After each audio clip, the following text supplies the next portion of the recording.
자본론 1장 상품 2절 상품의 구체화된 노동의 두 가지 특성. 물품의 사용 가치를 부여하는 노동을 유용 노동이라 부른다. 다양한 사용 가치는 다양한 유용 노동을 형성하고 더 나아가 사회적 분업으로 발전한다. 따라서 사회적 분업은 상품 생산의 필수 조건이다라고 할 수 있지만 반대로 상품 생산은 분업의 필수 조건이다라고 할 수 없다. 한편 가치를 창출하는 노동을 추상적 인간 노동이라 부른다. 다음은 1장 2절에서 발췌한 문장들입니다. 앞절에서 상품 그 자체는 두 가지 특성, 사용 가치와 교환 가치의 복합체로 표현되었다. 나중에 노동 역시 두 가지 특성을 지니고 있음을 알 수 있을 것이다. 물품의 사용 가치를 명백하게 부여하는 노동을 우리는 유용 노동이라 부르며 따라서 노동의 유용성은 물품의 유용 가치로 표현된다. 이와 연관지어 노동의 유용 효과만 생각한다. 다양한 종류의 사용 가치에는 각각 다양한 종류의 유용 노동이 반영된다. 노동의 사회적 분업을 생물학의 계통 분류처럼 목과 속 그리고 종과 그 밖의 변종으로 분류할 수 있다. 이 사회적 분업은 상품 생산에서 필수 조건이다. 그러나 반대로 상품 생산은 분업의 필수 조건이라고 할 수는 없다. 고대 인도 사회에서는 상품 생산과 무관하게 사회적 분업이 존재했었다. 좀 더 가까운 예를 들면 어느 공장이건 노동은 그 공장의 시스템에 따라 나누어져 있지만 이러한 분업에 의해 그 생산 직원들이 자신의 개별 생산물을 상호 교환하지는 않는다. 분명한 종류의 생산 활동이나 분명한 목적으로 수행된 생산 활동처럼 각 상품의 사용 가치에는 유용 노동이 포함되어 있다. 상품에 부여된 유용 노동이 본질적으로 다르지 않는 한 유용 가치는 상품으로서 서로 대응할 수 없다. 일반적으로 생산물이 상품의 형태로 취해지는 공동체, 예를 들면 상품 생산자 공동체에서는 다양한 형태의 유용 노동들이 개별 생산업자에 의해 독립적으로 실행된다. 이들 사이에 존재하는 질적 차별성이 복합적 체계인 사회적 분업으로 발전한다.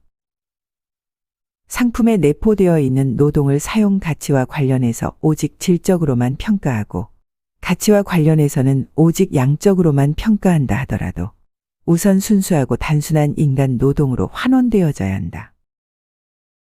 사용 가치는 어떻게 그리고 무엇에 대한 질문이라면 가치는 어느 양만큼 그리고 얼마나 오랫동안에 관한 질문이다. 상품의 가치 크기는 오직 상품에 투입된 노동의 양만큼 표현되기 때문에 어떤 적정한 비율을 적용시키면 모든 상품들은 가치 측면에서 동등해진다. 사용 가치의 양의 증가는 물질적 부의 증가이다. 그럼에도 불구하고 물질적 부의 증가는 동시에 그 가치의 양을 감소시킬 수 있다. 이런 모순적인 동향은 노동의 두 가지 특성에서 유래한다.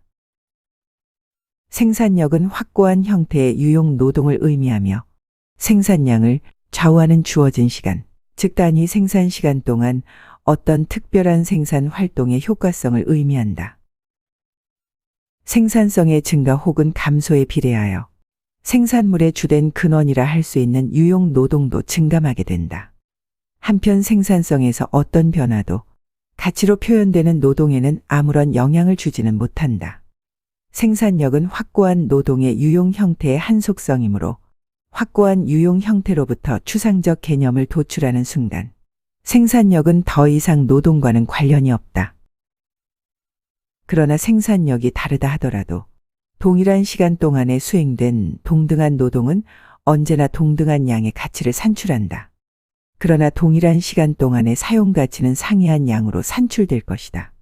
생산력이 상승하면 사용 가치의 산출량도 증가하고 생산력이 하락하면 사용 가치의 산출량도 감소한다. 노동에 의해 생산된 사용 가치의 양은 결과적으로 노동의 성과이다. 노동의 성과를 증가시키는 생산성에 변화를 준다면, 예를 들어 사용 가치 생산에 필요한 노동 시간을 축소하는 변화를 준다면 사용 가치량의 총 가치는 감소하게 될 것이다. 한편 모든 노동을 생리학적 측면에서 말하면 인간 노동력이 소모된 것이라고 말할 수 있지만 동일 추상적 인간 노동의 특성에서 보면 상품의 가치와 형태를 만들어낸다고 할 수 있다. 또 다른 한편으로 모든 노동은 분명한 목적을 지닌 특별한 형태에서 소모되는 인간 노동력이며 이 인간 노동력에는 사용 가치를 생산하는 유용 노동의 특성을 가지고 있다. 다음은 1장 2절에 관한 개인적인 생각입니다.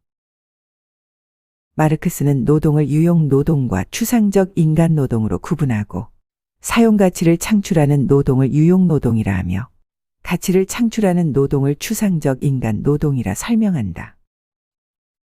마르크스는 다양한 종류의 사용 가치는 여러 종류의 유용 노동을 형성하고 이는 사회적 분업으로 발전한다라고 설명하지만 공장 내 작업상 분업에 대해서는 인정하려 하지 않았다. 이 사회적 분업은 상품 생산의 필수 조건이다. 그러나 반대로 상품 생산은 분업의 필수 조건이다라고 할 수는 없다. 마르크스는 공장 내에서 이루어지는 분업에 대해서는 부정적인데 이와 관련된 내용이 엥겔스 평전에 나온다. 1862년 마르크스는 엥겔스에게 다음과 같이 부탁을 한다. 신뢰가 필요해. 분업이 제조업의 기본이라고 애덤 스미스가 서술한 바가 있지만 기계 설비가 많은 작업장에서는 분업은 존재하지 않다는 걸 보여줄 사례 말이야. 필요한 건 오직 사례야. 엥겔스가 에르멘 앤 엥겔스 회사에서 보낸 시간은 자본론의 경험적 토대가 되었다. 실제가 그 어떤 이론보다 낫지. 그래서 자네가 회사를 어떻게 경영하는지 아주 구체적으로 신뢰를 들어서 설명을 좀 해주었으면 하네. 한편 애덤 스미스는 노동을 상품과 마찬가지로 실질 가격과 명목 가격을 가지고 설명한다. 노동은 상품과 마찬가지로 실질 가격과 명목 가격을 가지고 있다고 말할 수 있다.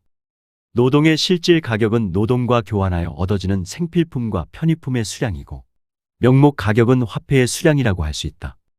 노동자가 부자인지 가난한지 또 노동 임금이 좋은지 나쁜지는 그의 노동의 명목 가격이 아니라 실질 가격에 의한 것이다. 교환 가치를 평가할 때 구매할 수 있는 노동의 양보다도 어떤 다른 상품의 양에 의하는 편이 더 자연스럽다. 사람들도 대부분 노동의 양보다는 어떤 특정 상품의 양이 뜻하는 의미를 더 잘 이해한다. 한쪽은 손으로 만질 수 있는 확실한 물체인 반면에 다른 쪽은 추상적인 관념이며 충분히 이해할 수 있다 해도 상품처럼 자연스럽고 명백한 것은 아니다. 다음 1장 3절에서 마르크스는 가치 형태와 교환 가치라는 제목하에 상품 교환에 관한 여러 형태에 관해 설명하고 궁극적으로 상품 교환은 화폐 형태로 이루어진다고 설명한다.